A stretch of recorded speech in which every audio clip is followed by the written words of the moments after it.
everyone, and welcome to Molehill Mountain, episode 52. Andrew Eisen here, all by myself. Unfortunately, Zachary had to bow out at last minute, so didn't have time to scrounge up a replacement. And most of the people I would tap for replacements anyway are super busy at the best of times, and this being a E3 weekend, they're even super busier. So it's just me. And if you didn't realize it, E3 started today. I actually didn't realize that. I got up this morning and I was, just putzing around. I said I better look at the conference schedules and see when everything is. And EA's conference was this morning at noon Pacific time. It's like, wow, that's early. So hey, E3 is here. Happy E3, everyone. Now, I am biased, super duper uber bias. So I want you to you all to help me keep my bias in check. But I watched EA's conference this morning, and it was boring, so boring. Maybe that's my bias. What say you? Wow, we actually have people scrolling through here. Let's see. Matthew says EA's press conference was capital B boring. Scotty says I'm never alone with all the anime. 13U Cube, Nintendo won E3 and they haven't even gone yet. Yeah, I finished the script for my E3 predictions, and I have a prediction along those lines somewhere. So that will probably be tomorrow or Monday. I have to record it tonight. So Atari will be the big winners, yes, of course. Tomorrow is Microsoft and Bethesda. Then Ubisoft, the PC gaming show, and Sony on Monday, and then the only one that matters, Nintendo, on Tuesday. Now, so did anyone enjoy? Because I'm not into, I don't give a flying falafel about EA Sports. Don't care about Madden. Don't care about FIFA. Don't care about NBA Live. They bore the hell out of me. But I still try and look at it from someone who might enjoy those types of games, and I still think the conference was really boring. So let's relive that conference right now, shall we? Because I took copious notes. It started with a short sizzle reel, mostly highlighting the various properties, Madden and all the EA Sports titles and stuff. Very little gameplay, but it's all right. It's like a 20-second sizzle reel. GFY says, yeah, EA is not my thing. So then a bunch of guys in football jerseys, which I only know they're football jerseys because I later found out they were there for Madden 18, come out and do a whole drum line. Then they're drum, bunch of guys in football jerseys, drum. And I'm thinking, their drum lining is fine and all, but I'm fairly certain nobody is here to see this. I mean, it reminds me of last year when Sony did the intro to what turned out to be God of War, and they had a full orchestra playing the God of War music, but it went on for like a solid 5 minutes.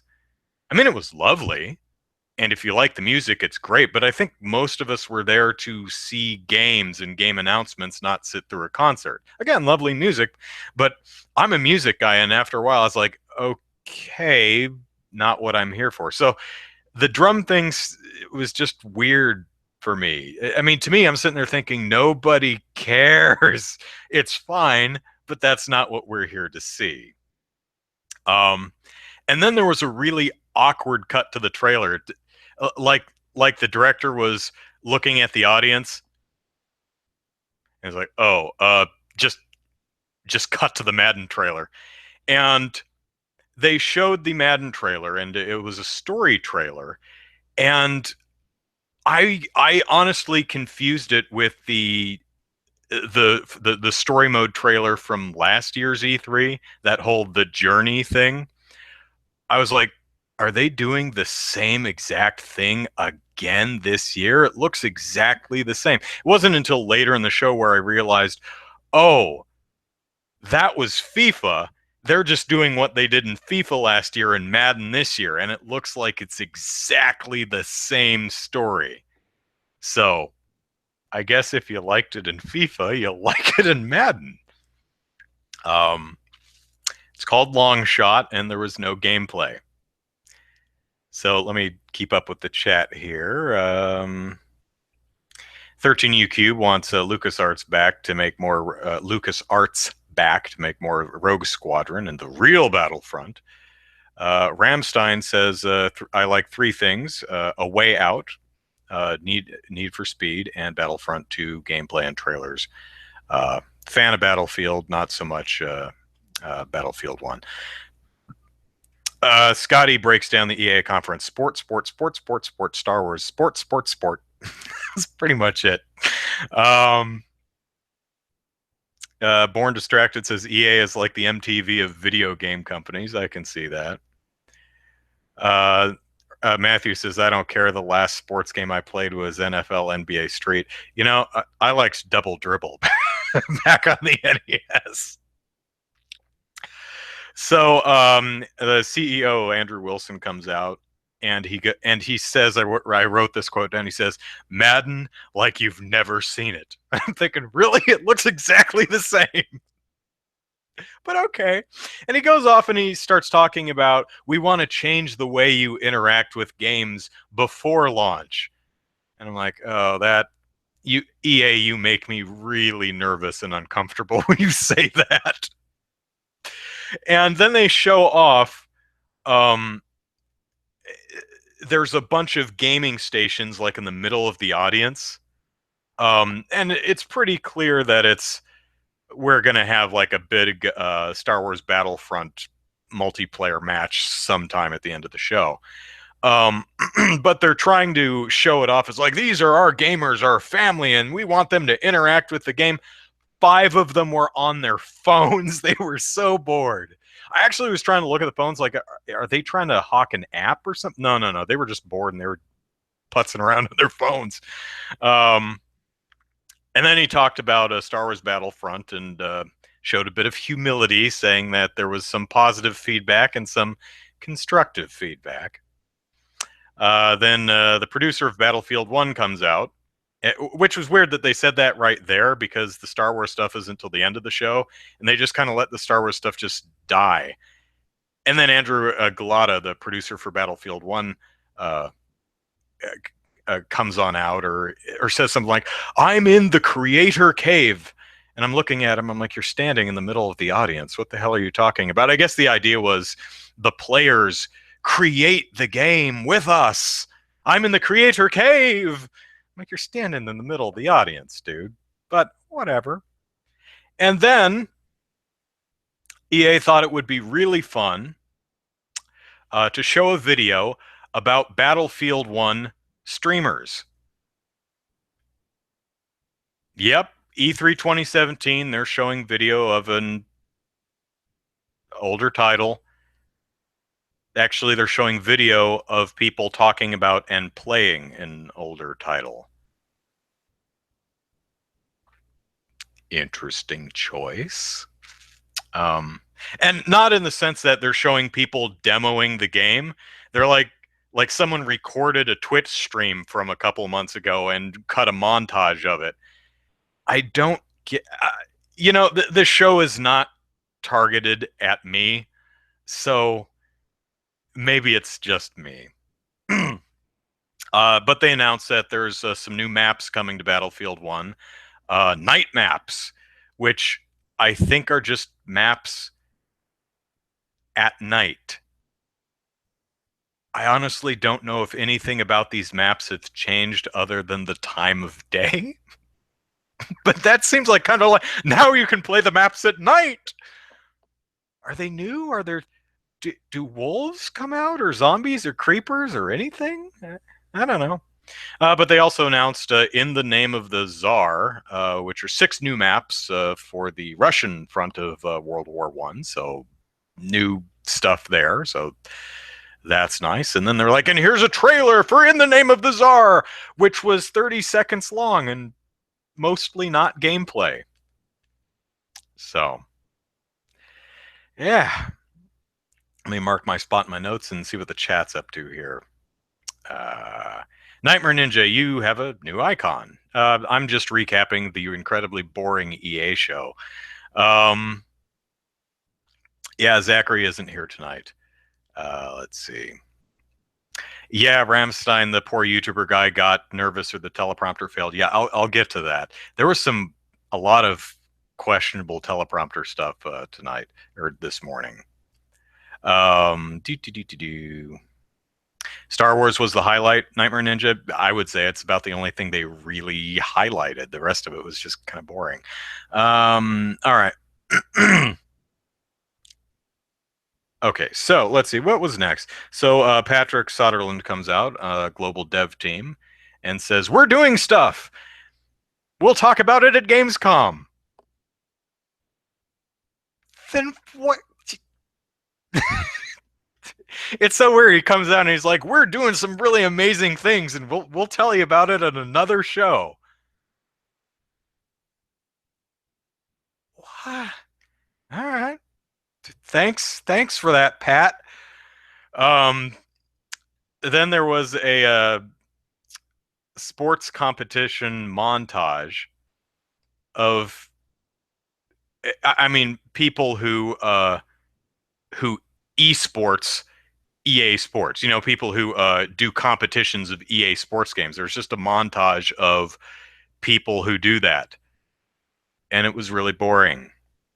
And and then there was an awkward jump to a rather short FIFA 18 vid with no gameplay, but it showed that some real player guy who I've never heard of, but apparently is like the world's greatest gift of soccer, mocap stuff. So, yay. I mean, Cristiano Ronaldo. I'm sure he's like the Nintendo of, or the Shigeru Miyamoto of soccer or football, but I've never heard of him, and I don't care how spiffy he looks in the mocap suit. I don't care. Um, then it then it jumped to a video of, I honestly wasn't sure.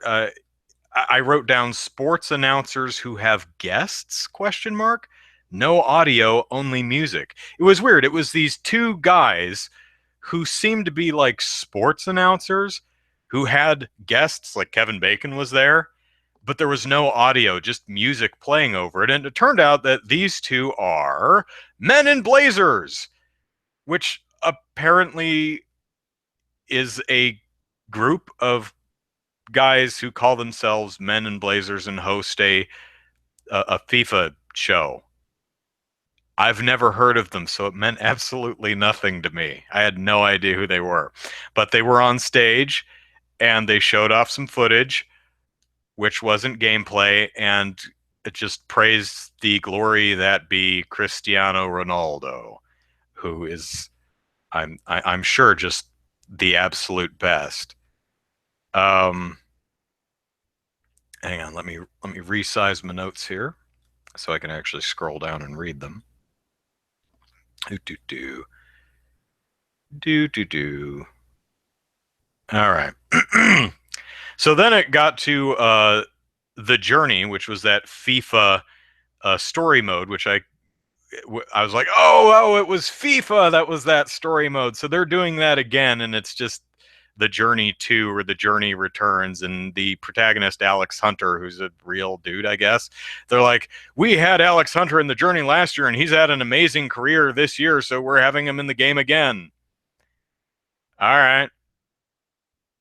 So that was that. And then they had this really long video about what's next for Alex Hunter, with live interviews with people who were speculating about Alex Hunter. And it eventually, after a long while led to non-gameplay footage of that Journey sequel, which was only about 20 seconds long. I, I really hope it's just me and I'm not the only one who is phenomenally bored watching this, but I hope this is like the neatest, coolest stuff for fans of this, because holy biscuits, is this just really poorly presented to me.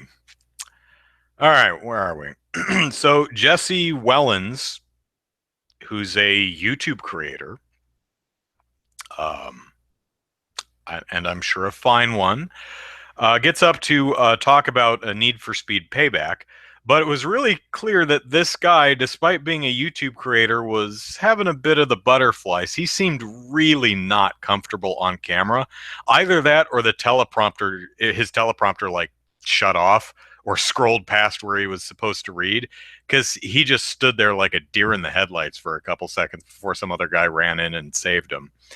Um, but then they just kind of showed some screenshots, which turned out to be from the trailer that we hadn't yet watched. And here's a tip: don't do that. Show the trailer and then refer back to it with screen grabs from the trailer. Don't. Hmm. Um, let's see. They talked really vaguely about characters and customizations, and that Need for Speed has both of them. But they didn't go into any details about what they were. Um, and then they're like, this guy on the computer is doing something, but we're not going to show it.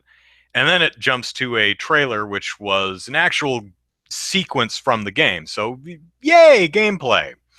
And they're really trying to Fast and Furious this game. The funny thing is, though, is all the Fast and Furious stuff where someone like climbs out of a car and stands on the roof and then jumps to the other truck and then crawls onto the roof and jumps in while the car flips over. That's all cutscene stuff. So the game's just you drive to a point to enact cutscenes, I guess. Although I did find it kind of funny that basically you're chasing this tractor or this semi truck that has a car in the back that you want to steal for reasons, and I guess you're gonna ram them or something. But then the truck goes, "Oh no, you aren't going to do that," and then like slams on the brakes and then crashes another car, and they're like, "Oh my god, this guy's crazy." Which happens like 20 seconds after you ram another car off the road, so pot calling the kettle black a bit. Um, let's see. Then they talked about EA Originals, the indie stuff, and we got uh, Joseph Fares, who actually said his own name wrong. He was so excited.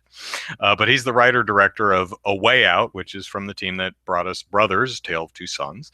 And it's kind of a prison break game, or at least it starts in prison. It's a co op only game. So if you have no one to play with and don't want to play online, this is not a game for you. Unlike Brothers, where you controlled both brothers at the same time with one controller, this one, you need someone on the couch or online to play with you. So you bust out of a prison and you avoid the police, and it could be neat. So that was a game. Um, the guy presenting it seemed to like completely lose his place. I don't know if I'm guessing he's not using a teleprompter, and he really should, or he was using a teleprompter and it broke, possibly again. Hard to say. Then they showed some more walkout gameplay vid, which showed that sometimes one player can wander around the game while the other's stuck in a cutscene. So that's interesting. Patrick Sutherland came back, and they showed screenshots of Madden running on Scorpio, Microsoft Scorpio, or Xbox Scorpio, or whatever the hell it's called. And these are 4K, and it looks so great. And it's a 720 stream, dumbasses. It amazes me where they keep showing 4K content on 720p streams. Derp de doo. I wonder if anyone is actually like taken by that. If there's any gamers sitting there going, "Oh wow, it looks so much better." Yeah. So let me check on the chat here. Whoops, and I just scrolled the wrong thing. Um, so you missed half of the stream, Nightmare Ninja? No, no, no. I just started. Oh well, wow, 20 minutes ago. We started an hour late today, or an hour later than normal. So Antonio or Alfonso or whatever the FIFA guy is, the Kobe of soccer. All right. Ramstein doesn't really know who Men in Blazers are either. Matthew says that's a thing for Europe people, not U.S. people. Uh, and a purposely failed high five thing was lame. I must have been rolling my eyes at the time because I don't recall seeing that. Um, Nightmare Ninja was bored. Need for Speed is the unofficial Fast and the Furious game. Yeah, yeah. Um, some of the Need for Speed games were good though. He's not a native English speaker. Yeah, I think he's Swedish or something like that. I mean, I'm giving him a hard time, but I'm just wondering if he didn't have a teleprompter or if he had one and it broke, because there were a couple people who had that same problem. Could be nerves. Hey, not everyone's comfortable, speaking in front of large audiences. So 13 Ukib says, I'm totally with Nintendo. Record a demonstration, use E3 to just play games with the treehouse. Yeah. All right. So, new BioWare IP, Anthem. No gameplay, just a teaser. There's something about a wall, and maybe there's monsters on the other side of the wall. In this day and age and political climate, you got to be very careful with what you're doing with that imagery and make sure you're not doing a less than tasteful allegory. But it probably has nothing to do with that. So apparently we'll see more about that at the Microsoft conference tomorrow.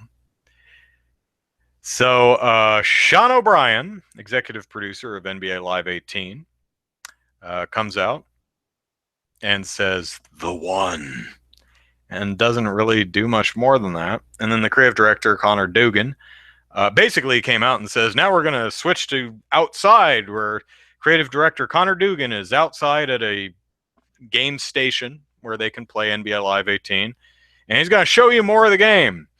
And if you didn't watch the show, you'd probably listen to me and think I'm just making stuff up, like just to be a jerk to EA. But I'm not kidding. This is literally how they did it. They switched it outside and like, hey, I'm the creative director, and we're gonna look at a scene from the game. We just played this. No, seriously, we just played this and did we're gonna watch a replay. So his character ran to the basket and made a basket.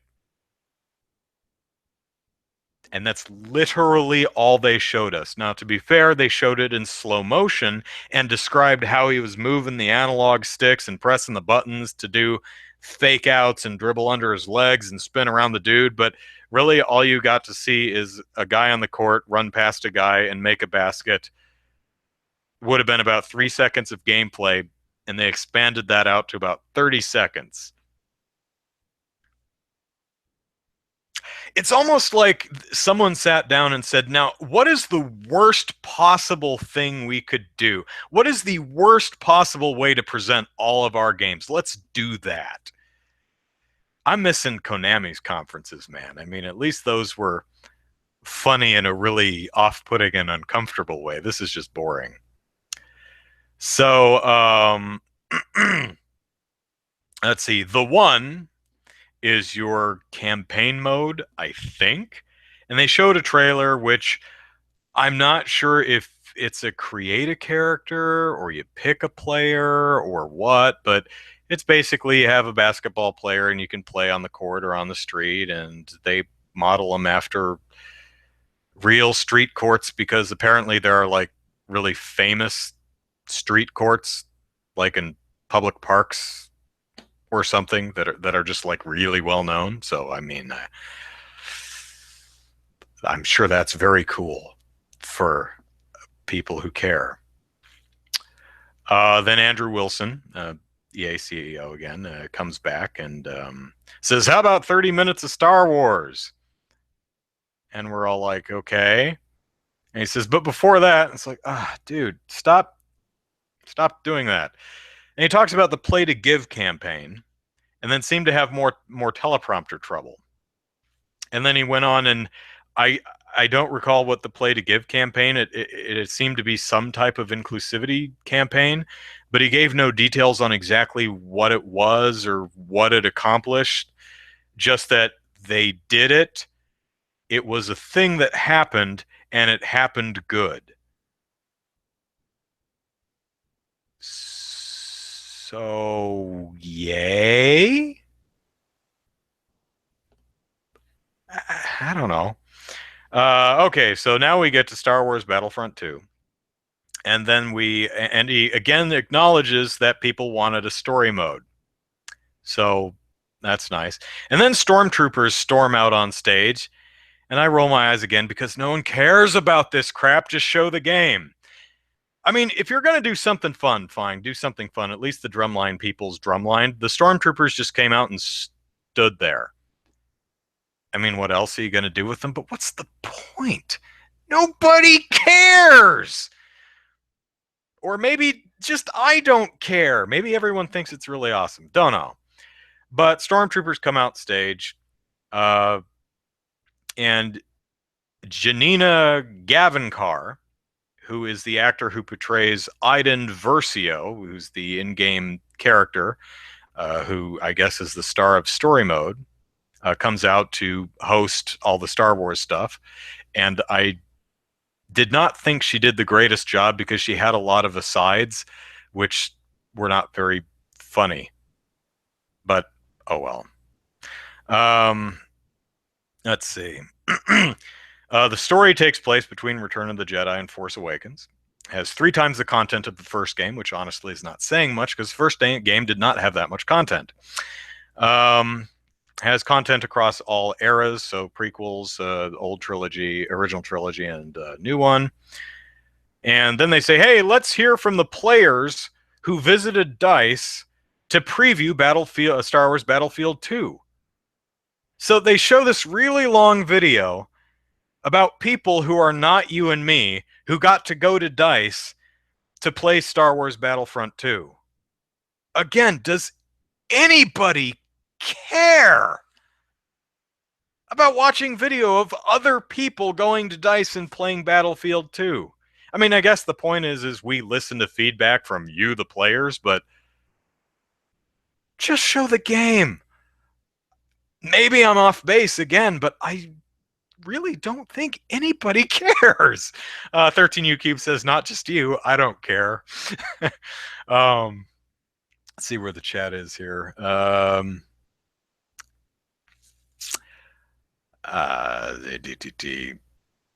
Born Distracted says, did they show that in the 4K and 720p? Yes. Yes, they did.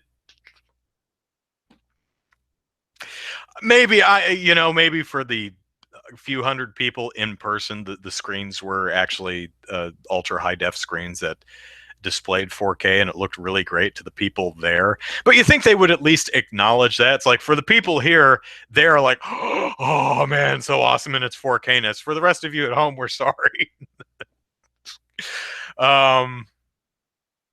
Matthew says only Microsoft and Sony seem to do competent events. Matthew says still no Galactic Conquest mode equals no buy. Ramstein says it's funny they mentioned people wanted a campaign and they showed multiplayer. Yeah, I know. At 2 points, at the beginning of the show and at the end of the show, they're like, we listened to you. There's a story campaign. We've got the voice actor here to host our big Star Wars blowout. She plays the lead character in story mode. We're not going to show you any of story mode. They do show like 20 seconds of non-gameplay story mode cutscene stuff, but so yeah.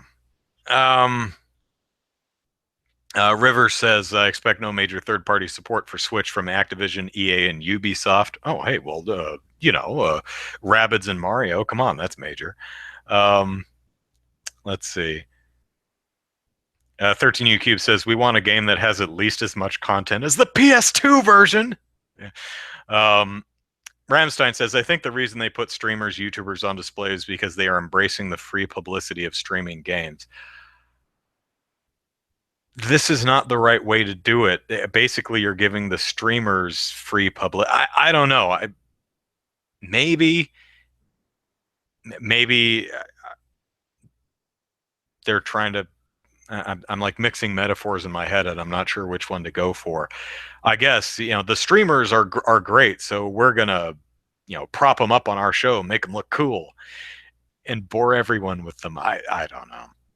So where was I? Yeah, so finally we get a trailer, which shows stormtroopers on Naboo and Darth Maul dicing them up. So yeah, the trailer, the game apparently does not care about continuity, which I am completely okay with. And then the trailer just kind of stops, like it gets bored and just ends. It was really weird. And then they say, okay, we're gonna show about a 20-minute multiplayer session from Assault on Theed, which is kind of weird that they'd go for, which is the Naboo sequence from Phantom Menace. Odd choice when you're trying to sell Star Wars to use a setting from one of the most reviled entries in the series, but yeah, you do you. Um, and this multiplayer battle extravaganza was hosted by YouTube personalities like iJustine, or I think I wrote that down right, Golden Boy, which is a fun anime, and Paul Kesslin, who's the Dice producer. I have no idea who any of these people are. I've never heard of them, but they did fine with the commentary. So, uh, oh, and then there was a recorded message from John Boyega, who plays Finn in the new Star Wars movies, and said that Finn and Captain Phasma will be free content for the holidays, and all post content will be free. So, yay! Oh, and then the actor who plays the person hosting, the actor from the game, she kept pausing for applause. There was no applause. I don't care if it says pause for applause on the teleprompter. Don't do it if no one's pausing. It's applauding. It's really awkward. One of the advantages of pre-recorded game conferences is you don't make mistakes like that. Um, and so then they showed about 20 minutes of the big multiplayer battle, and they started out showing, they had the battle in a window over here, and then they were showing the people playing over here. And the people playing look like I look when I'm playing video games or watching TV or something. Kind of like this. Not very interesting, right? That's why I don't understand people want reaction videos from me, because I react like this. This is my facial expression when I'm watching something really super cool. Seriously, when you're concentrating hard on something like not getting killed, you're like, it's not very interesting. We want to see the game. We don't care about the dorks playing it. We want to be the dorks playing it. So let us watch the footage and pretend we're playing the game. Luckily, they stopped doing that after like a minute and just showed footage from the game. So that's good. Although they did accidentally cut some NBA live footage into it. Don't know how that happened. Maybe this isn't as live as we thought. Then Patrick Wilson comes back in and says, thanks, bye. And then they aired a trailer for a Star Wars mobile game where the sound didn't work. I mean, it eventually kicked in, but the conference, that's where I just shut it off. I'm like, I don't care. I guess they're going to run ads or something. I'm so bored. Besides, I had other stuff to do. And that was EA's incredibly boring content conference. Boy, I hope that's the worst one, because that was an insufferable sit. Now, for me, the other one that numbs my butt is Sony, whose conferences are usually really good. Like, they've got great content. It's usually pretty well paced, but they tend to be, even so, they tend to be just too damn long. Like, it's like, wow, this is some great content and it's really well paced, and there's not a lot of filler with charts or let's have interviews with game streamers or something. No, they just game. And it's like, it's been 2 hours. I got to go to the bathroom. So we'll see. At least I don't have to talk about EA next week on the podcast because we got it all. We got it all done. Who is Justine? Justine, a YouTuber, I guess. I don't know. Anyone remember the name of the streamers? Nope, don't care. uh, oh, you recognized Ramstein recognized one of the YouTubers, Stone Mountain 64, who puts out funny gaming comedy stuff. Well, that's cool. I mean, it'd be like if I was there. Maybe one of you guys would be like, "Hey, it's Andrew. Neat. I know that guy." But most people would be like, "Who is this guy? And why is he here? Why do I care? And why doesn't he cut his hair?" Um, is she from Disney? I don't know. Uh, Ramstein, I've seen Golden Boy a few times. I've only the streamer. Yeah, I'm thinking of the anime. Well-known esports commentator, decent dude, good. Let's see. Whoops. Matthew says I watched the event with Total Biscuit, I guess, and his wife snarking all over the event. Well, easy to snark on because it's almost kind of incompetent. I mean, especially if you're someone like me who cares nothing about like any of this. Um, let's see. Victor asks, "How hyped am I for the Nintendo stuff?" Uh, very, I guess. Really, I'm looking for what I'm really looking for is a reason to get hyped. I mean, it's hard to get. I mean, I'm really looking forward to see what Nintendo shows off. So far, the Switch has done nothing to excite me as a piece of hardware. There are games on it that I want to play. There will eventually be games on it that I want to play. Well, I want to play Zelda, but that's also on Wii U, so I could play that there if I really wanted to. But Xenoblade 2 is, I'm sure, is going to be great. Can't wait to learn more about that. I don't believe for a minute it's coming out this year, but Mario Odyssey probably will be out this year. I'm sure that'll be great. Monster Hunter, I love me some Monster Hunter. I wish it had seen some visual improvements since the last one came out 5 years ago, but oh well. Um, yeah, so the Switch hardware itself doesn't excite me, so it's all on the software. So hopefully we'll see some really cool games. Let's see. Microsoft has confirmed that their conference will be over 90 minutes, says Matthew. Oh God, lovely. Let's see. Seraph says, "I agree, Andrew. I'm getting okay. I'm going to ban you. Bye." Nintendo is too short. It worries me on 30 minutes. Oh, yeah. Matthew says that Nintendo's the Spotlight presentation or whatever is the pre-recorded thing is apparently 25, 30 minutes. And there is some concern that it is too short, like they don't have anything to show. But one of the last directs was so rapid fire, not the ARMS direct, but like the it was 2 months ago. They had just a ton of stuff in like 20, 25 minutes. So they may just rapid fire through a bunch of news, or it's possible they just don't have a whole hell of a lot to talk about. But Nintendo, even when they did live shows, rarely broke an hour. They were usually about 50 minutes, and um, their pre-recorded shows have been shorter. And this one's probably at 25, 30 minutes, the shortest yet. But yeah, we'll see. Do. Yeah, Victor says if we're talking 30, hopefully we're talking about 30 minutes with no filler. Yeah, yeah. I mean, if they spend 5 minutes going behind the scenes look at how Yarn Yoshi was made, that might be a little troubling. Although that was a cute sequence 2 years ago or whenever that was when they did that. But yeah. So E3, yeah. I'll have my predictions video probably tomorrow, maybe Monday. Had to take more things off the list this week.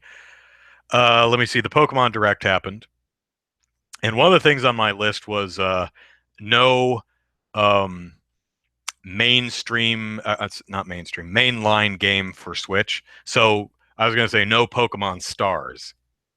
Um, and I was right. Probably, almost certainly, because they announced uh, Pokemon Ultra Sun and Ultra Moon for the 3DS, uh, Pokken Tournament DX for the Switch, and 3DS Virtual Console releases of one of the earlier generations of Pokemon. Um, so that, depending on how you count them, that's 3 or 5 games. So probably not getting another one this fall. So I think so. It's like August and September. We've got the 2 games from Generation 3 or 4, whatever it is, on the 3DS.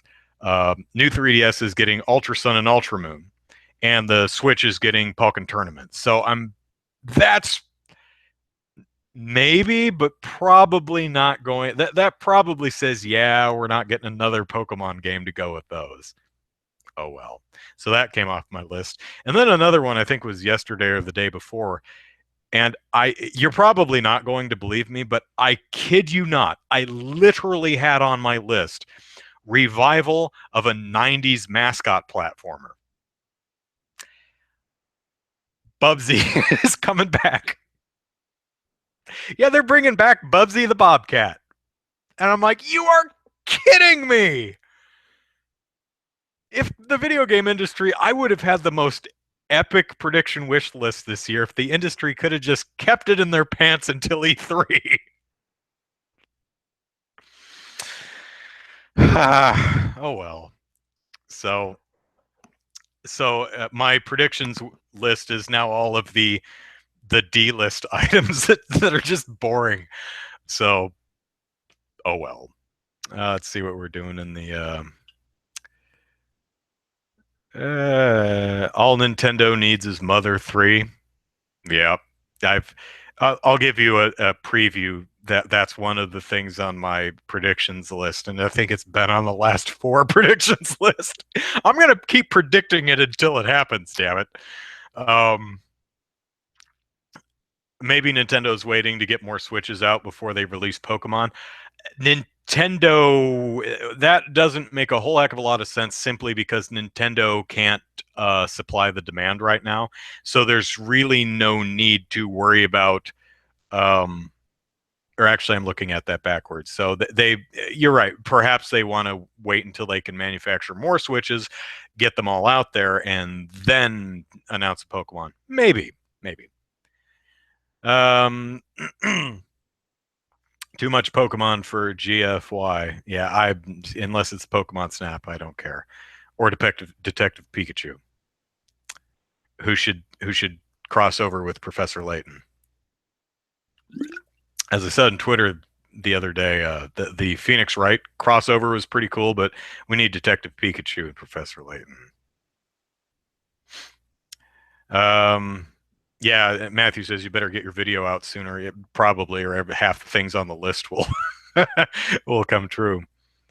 Um, 13U Cube says Mother 3 will be out in the US just as soon as Mother 6 comes out in Japan. Yeah. All right. So I think that's probably enough E3 talk. All right. So did you all see the what is it? And I don't have it open. The Black Panther poster. There was a trailer too, but I want to talk about the poster. So let's take a look at the poster here. So here's the whoops. So here's the poster for Black Panther. Um, that is a really bad poster. It's boring. It's a bad Photoshop job. I mean, it looks like that actor's head was just photoshopped from somewhere else onto the. I mean, I know the Black Panther costume is very heavily CGI enhanced, but that just looks bad. It's a big, empty, boring room. He looks bored. There's nothing going on. I mean, it's a teaser poster, fine. And the background looks a little bit too Asgardian. I mean, I'm not going to mistake it for Asgard, but it doesn't differentiate itself enough in my mind. Now the trailer does a much better job of making the Wakanda look a lot more distinct, very distinct from Asgard. But I first saw this poster, I'm like, well, what's your all take on it? I think it's a dud of a poster. What do you guys think? Um, Nightmare Ninja agrees. At least I think Ninja's agreeing on the poster.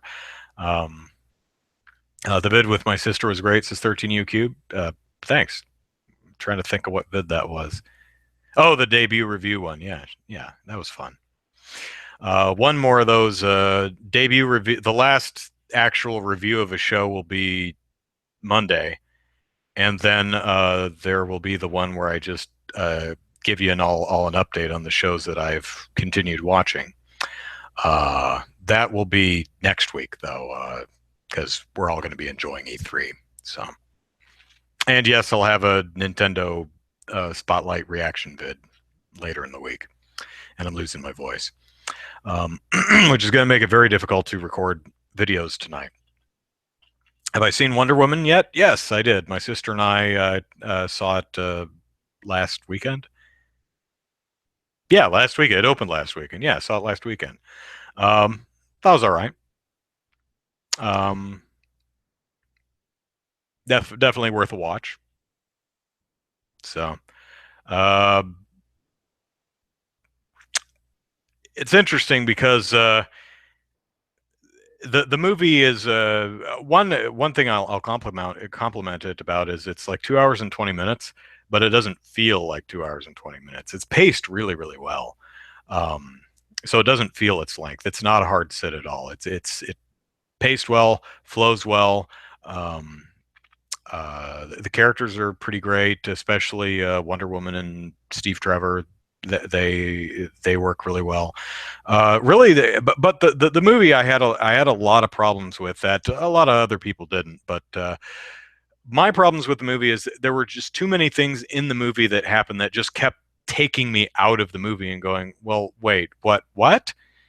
Um, and they were mainly like filmmaking and narrative choices rather than weird comic booky stuff.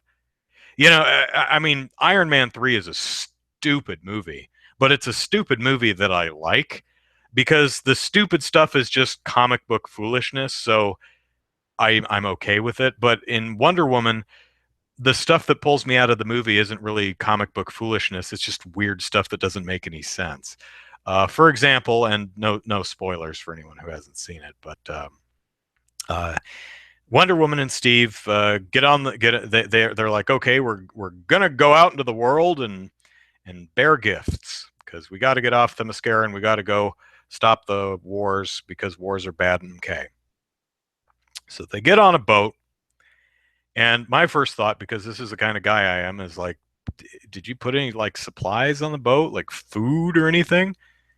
I mean, I don't need to see a scene of them loading up the boat with supplies, but it's the kind of thing that I wonder when I watch movies. But that didn't bother me. What bothered me was the fact that they get on their little sailboat, they sail out into the water, and they both pretty much immediately lay down and go to sleep. I'm like, you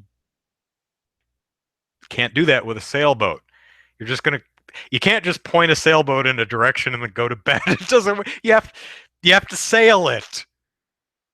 You're that and that didn't really bother me that much. What actually bothered me was the fact that they appear to arrive in London the next morning. So, for those of you who are not um, familiar with the Wonder Woman lore, Wonder Woman lives on the island of the Amazons, Themyscira, which is a basically an invisible island out in the middle of the ocean somewhere that no one's ever seen and no one can ever find because it's invisible, right? So you kind of figure that it's like way out in the ocean somewhere. No, nope. Apparently, Themyscira is at most a 10-hour sailboat ride from London.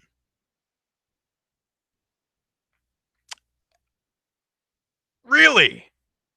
It's that close? No one's ever ran into it?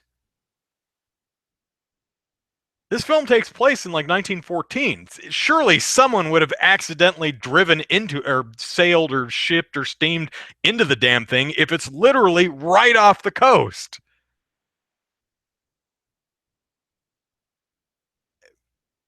If that was the only thing in the movie, I would have said, okay, well, that's a weird thing, whatever. The movie is absolutely inundated with stuff like that. That it just, I'm like, well, wait, what?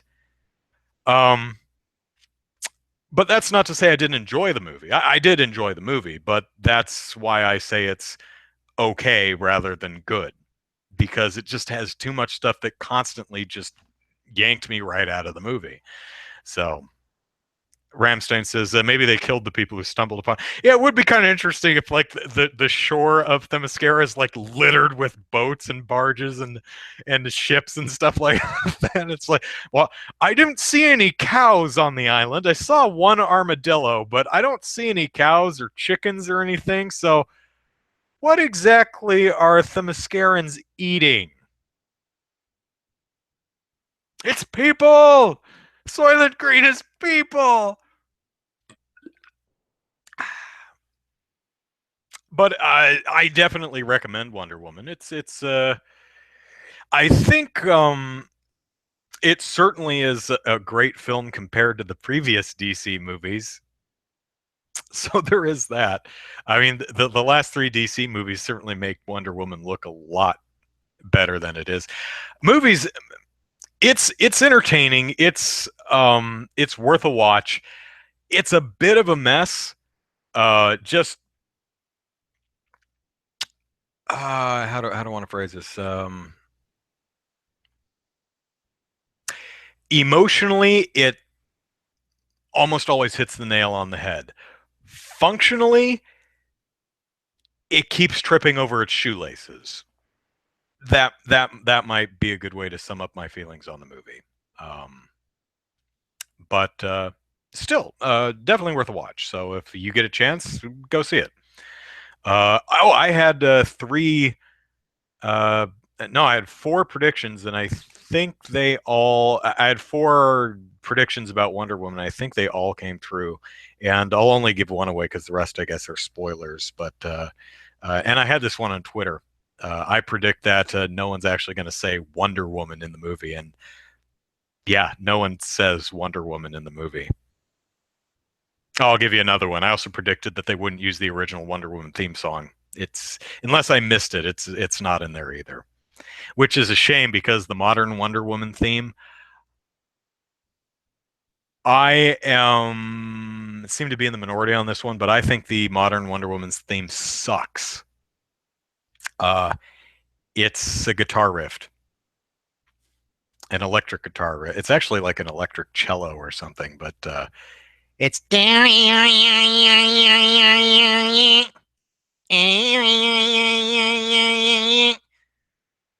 it's crap. That's crap. You can't hum it. That's a terrible, terrible, terrible melody. It's just electric guitar thrashing. It's terrible. It sucks, and you should be ashamed of yourself for liking it. The rest of the score in Wonder Woman is actually fine, though. I think whoever did I forget who composed this movie, but I think he or she was kind of forced to use that theme because Batman and Superman use it. It's terrible. It's such a horrible, monstrously lousy thing.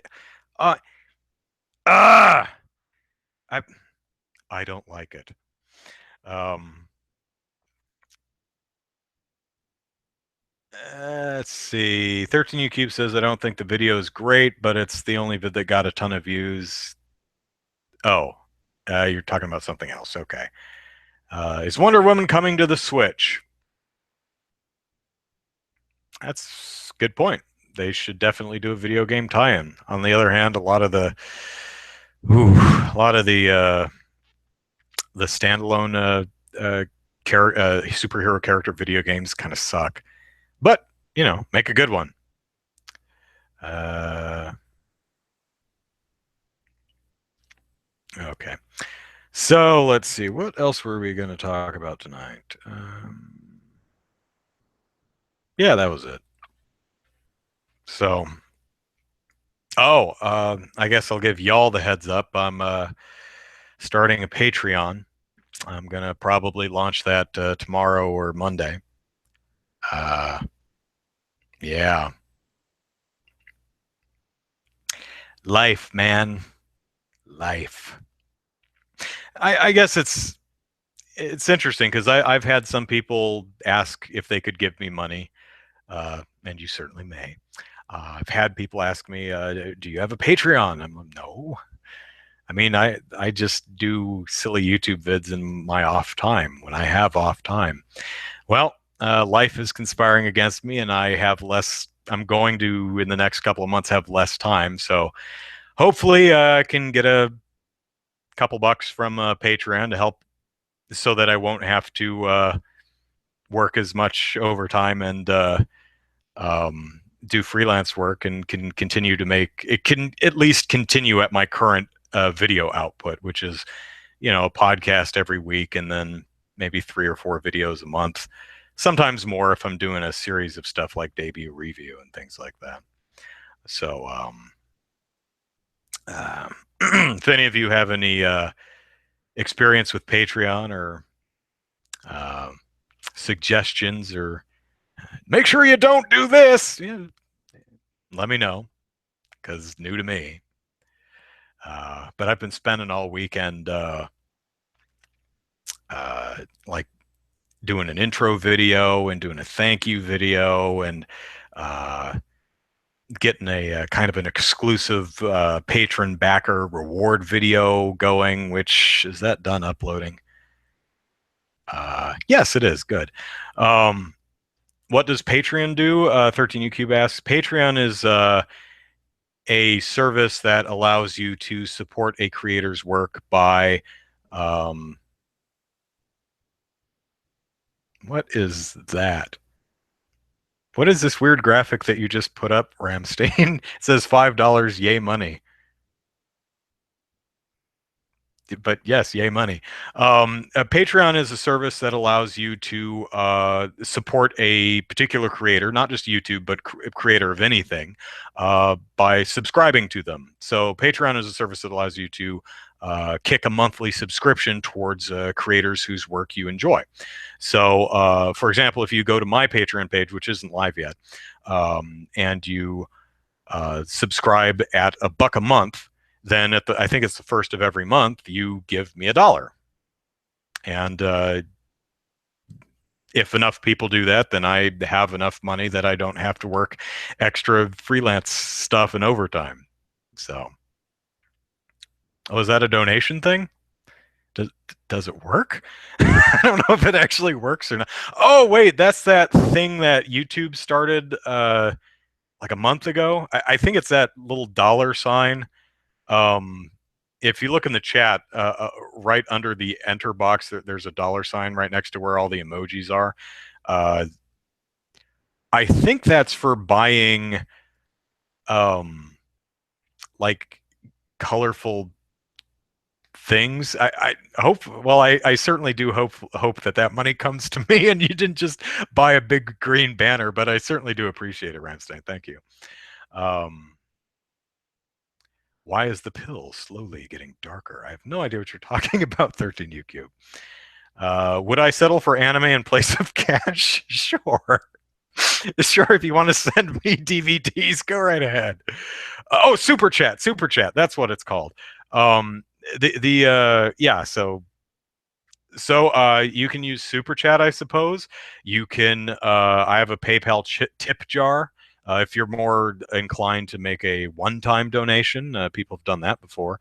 It's on. You can find it on my YouTube channel banner. But yeah, or you can subscribe to my Patreon, and be a patron. And I'm coming up with you get a thank you video, which is me singing thank you at you. And that's why my voice is a little raw today, because I was recording it today, and it came out okay. The bass is all right. The rest of it's not great, but It's cute. It's sweet. I think you'll like it. Um, if you remember my 10,000 subscriber celebration spectacular video where my sister and I watched all the softcore porn videos in Yakuza 0, um, backers to my Patreon get access to the full unedited version of that, which is about an hour long. Um, you also be able to suggest Q and questions for my Q and Andrew series. I'll keep it updated with various behind the scenes goodies as far as what I'm working on and things like that. So yeah, keep an eye on my social media, and if that's something you're interested in, I'll probably be launching it tomorrow or the next day. So, and it is 9 o'clock, so that is it for the show. Thank you everyone for hanging out, and definitely enjoy E3. I'm going to do my best to to enjoy it. I already talked about this a little bit, but there will be the last debut review is Monday. I'll have my prediction video, I think, tomorrow or Monday. I'll have a Nintendo reaction video Wednesday at the earliest, I would think. I don't think I'm going to get it done Tuesday. I might need Wednesday night to work on it, so probably Thursday. Um, and then, yeah, that's it. So Eisen is how you spell my last name. Plug it into YouTube. You can find my channel where I do all my ridiculous YouTube videos. At Andrew Eisen is the Twitter page. Follow me on Twitter. I tweet occasionally and talk about important things like My Little Pony, which actually had a really good episode today. I was getting very concerned about season 7, but today's episode was pretty good. And the Patreon page, when it launches tomorrow, the next day, will be patreon.com/Andrew Eisen. I'll link to it from Twitter and the YouTube videos and stuff, so it should be easy to find if that's something you want to check out. So thanks everyone for hanging out. I hope you enjoyed my ramblings for the last hour. Yes, may the force be with us all and live long and prosper and all that good stuff. Happy, safe E3. Hope all your video game wishes come true. And we'll see you next week for probably a super long edition of Molehill Mountain where we talk about all the cool E3 stuff. So take care, everyone. Have a fun week. Bye-bye.